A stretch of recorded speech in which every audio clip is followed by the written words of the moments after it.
everyone. My name is Vanessa Ishimwe. I wasn't ready that it was me. I am from Uganda, but I was born in Rwanda. If you can recognize that thing, maybe it's recognized when it's at night on its lighting. That's the Kigali Convention Center. I was born and raised in Rwanda, and in 2009 we moved to Uganda, with me and my family as refugees, and that's where I learned a lot of the work that I do currently. This is me trying to construct. We were doing some construction. I live in a refugee settlement, so we build semi-permanent structures that we use mud and reeds and poles to be able to stay in. But then I and my friends, my three friends, we started a school that we constructed with the muds and the reeds and the poles in a refugee settlement. And I'm telling this story because it shaped who I am currently. We started with zero help, zero funding, educated over 700 children per year, and we educated them from early childhood as children, 3 years to 5 years. But then I realized that we were missing the gap between primary school, secondary school, and then university, because we were educating a lot of students at the lower level, but not many of them were going to secondary school. I went to high school on a scholarship because I couldn't afford it. As a refugee, I couldn't afford going to school, and this is where I went to school, and I met my friend, this little one here, that I decided to work with on a project that would then support refugee girls to go to school and finish high school. This is me at university. We decided we could use the art that we had learned in school, in that school that you saw that we went to, which is making leather products, mostly leather sandals.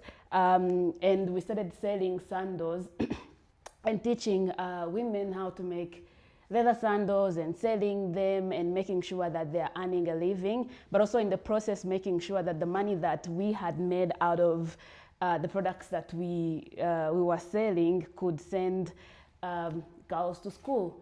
So we did some training for refugee women. About 80 refugee women were given training on how to make leather sandals. Some of them currently have businesses that earn them a living. Maybe not too much because of the limited market within the refugee settlement, but at least it helps them to at least be able to buy food that is an alternative to what they have from the government, especially since it has also been reduced.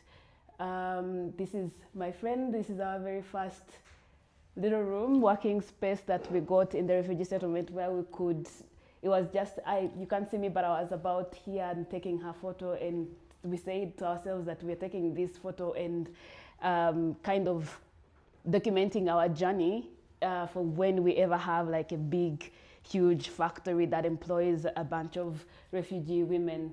So in our program for sponsoring children, or rather refugee girls to go to school, we not only just pay for their school fees, we also go into schools to sort of inspire them to stay in school, because getting in school, in primary school, it's usually easy to stay for the girls, but when it gets to A level, that's when they start wanting to get married young, or they lose hope and they don't want to stay in school anymore, or they're not performing well enough. So we created programs for the holidays for them to have remedial subjects that would allow them to perform better. But also kind of work on themselves, their vision, what they want in life, their communication skills, their presentation of their stories, like public speaking, among other things, and for them to get a time to connect with one another outside of the classroom, so that then maybe they can be better, citizens and better students, and then have better jobs and earn a living for them. In this whole thing that we're doing, trying to educate the girls, train women, employ women, we're trying to make sure that refugees, especially refugee women, which is what I'm passionate about, have a decent living and they earn money. These are our products, some of which I brought here with me today. And what I would have to say about this is that even though we have an inspiring story, I would say, about how the products are made, we want to keep the business a business, so we make high quality leather products.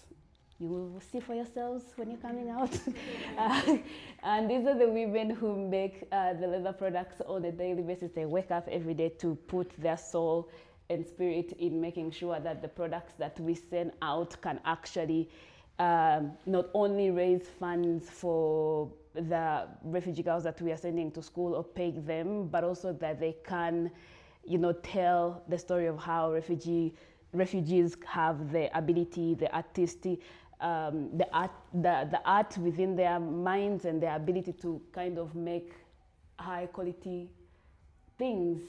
There isn't much about this. This is me selling the sandals to, this is a guy from the UNHCR regional office and a lady from the MasterCard Foundation trying to pitch my idea about what I do, hoping to get support.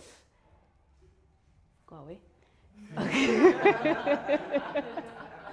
In addition to, so we are able to do the work that we do within Chakatu Refugee Settlement, which is where I come from, but we want to expand our work in different places. So we work with refugee women-led organizations that come from different settlements, refugee settlements in Uganda, to be able to reach more refugee girls that we would want to send to school, but also train them on how to make the products that we make so that they can earn a living. My call to action for you guys is that you may follow us on Instagram. It is Dala African Wax. It is written on the pairs of sandals that are out here, or buy a sandal. If you buy 3 sandals, you're sending a girl to school for a term. Thank you.